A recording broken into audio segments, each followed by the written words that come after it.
उत्तर प्रदेश के मुजफ्फरनगर जनपद पुलिस ने सैकड़ों करोड़ों के रुपए की जीएसटी चोरी करने वाले एक ऐसे गैंग के 7 सदस्यों को गिरफ्तार किया है, जिनका हवाला कनेक्शन भी सामने आया है। दरअसल कुछ दिन पूर्व मुजफ्फरनगर जनपद के रतनपुरी थाना क्षेत्र के एक बेरोजगार युवक को रोजगार दिलाने के नाम पर उसके डॉक्यूमेंट लेकर एक फर्जी कंपनी बनाकर 157 करोड़ रुपए की जीएसटी बिलिंग का मामला सामने आया है, जिसको लेकर मुजफ्फरनगर के एसएसपी अभिषेक सिंह द्वारा इस मामले के खुलासे को लेकर एसपी ग्रामीण आदित्य बंसल के नेतृत्व में कई टीमों का गठन किया गया, जिससे आज 48 फर्जी कंपनियां बनाकर 925 करोड़ रुपए की फर्जी जीएसटी बिलिंग कर 135 करोड़ रुपए के राजस्व का सरकार को चुना लगाने के इस गिरोह के 7 सदस्य तस्लीम, जुनैद, मोहम्मद सेठी, आसिफ, मोइन और अजीम को गिरफ्तार किया, जबकि इनका एक साथी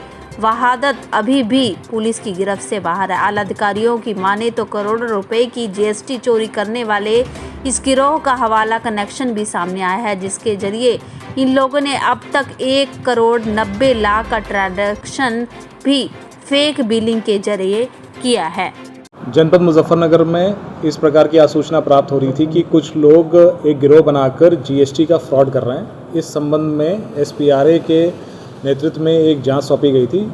इसका जो कल्मिनेशन हुआ है, इसमें कुल 7 लोग गिरफ्तार हुए हैं, जिसमें ये पता चला है कि इनके द्वारा संगठित तौर पर जीएसटी की चोरी की जा रही थी। इसमें एक व्यक्ति जो अजीम है वो केवाईसी डिटेल्स भोले भाले लोगों की ले लेता था या फिर तो उनसे चोरी कर लेता था, जिस पर ये जीएसटी की कंपनीज रजिस्टर कराते थे और बैंक अकाउंट होते थे। इसके बाद इन कंपनीज और बैंक अकाउंट को आगे दूसरे लेवल पर तस्लीम और उसके भाई वहादत और आसिफ को दे दी जाती थी, जो फिर इसके बाद इन कंपनीज के नाम पर फर्जी जीएसटी के बिल्स या ई-वे बिल इसमें से जनरेट किए जाते थे। इसमें किसी प्रकार के बिल पर असली गुड्स एंड सर्विसेज का कोई मूवमेंट नहीं होता था। ये बिल केवल और केवल तकरीबन 18% जो जीएसटी स्क्रैप पर लगती है उससे बचने के लिए जनरेट किए जाते थे। इसके अलावा तीसरा जो टीयर इनका है उसमें जुनैद, मोहम्मद सेठी और मोइन नाम के 4 लोग हैं, जिनकी खुद की भी कुछ स्क्रैप की कंपनीज हैं और ये बाकी बहुत सारे लोगों के लिए मिडलमैन का काम करते, जिनको इस प्रकार के फर्जी ई-वे बिल चाहिए होते थे। इसके अलावा सेठी और मोहम्मद के जो फ़ोन्स चेक किए गए हैं उसमें तकरीबन 1 करोड़ 90 लाख का हवाला ट्रांजैक्शन भी पाया गया है।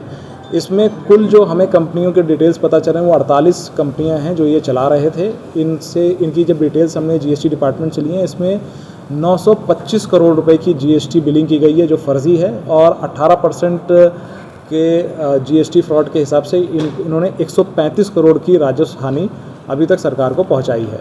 इसके अलावा कुछ ऐसे बिल्स मिले हैं जहां पर ट्रक के नंबर लिखे हुए हैं, परंतु वो ट्रक कभी मूवमेंट नहीं किया है।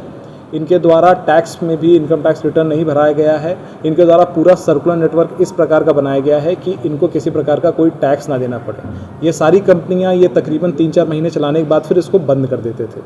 इसके अलावा भी कुछ ऐसे बैंक अकाउंट्स मिले हैं जो एक नहीं कई कंपनियों से रिलेटेड हैं। इसमें और गहनता से जांच की जा रही है और इस पूरे प्रकरण में आगे भी अरेस्टिंग की जाएगी। सर पकड़ में किस तरह से आया सर ये जिस तरह से? देखिए, इसमें एक रतनपुरी में एक कंप्लेन हुई थी जिसमें एक व्यक्ति के आईडी पर एक कंपनी बनाई गई थी जिस पर 157 करोड़ रुपए की बिलिंग हुई थी।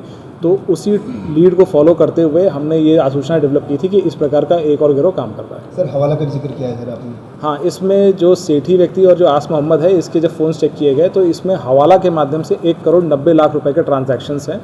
ये कुछ ट्रांजैक्शंस ऐसे हैं कि जो ये फेक बिलिंग होती थी, इसके एवज में जो ओरिजिनल जो कच्चे माल का पैसा था ये हवाला के माध्यम से मंगाते थे। सर मास्टरमाइंड कौन था इसमें जो पूरा? इसमें जो अभी पता चला है, इसमें तस्लीम इसमें मेन व्यक्ति है और इसका भाई वहादत जो अभी वांछित है वो भी इसमें इन्वॉल्व था। इसके भाई वहादत ने रिमोट टूल्स के थ्रू अपने तस्लीम का भी फ़ोन फॉर्मेट कर दिया है। सर पहले भी कोई इनमें जेल गया है? इसमें अभी हम लोग इनकी क्रिमिनल हिस्ट्री पूरी पता लगा रहे हैं।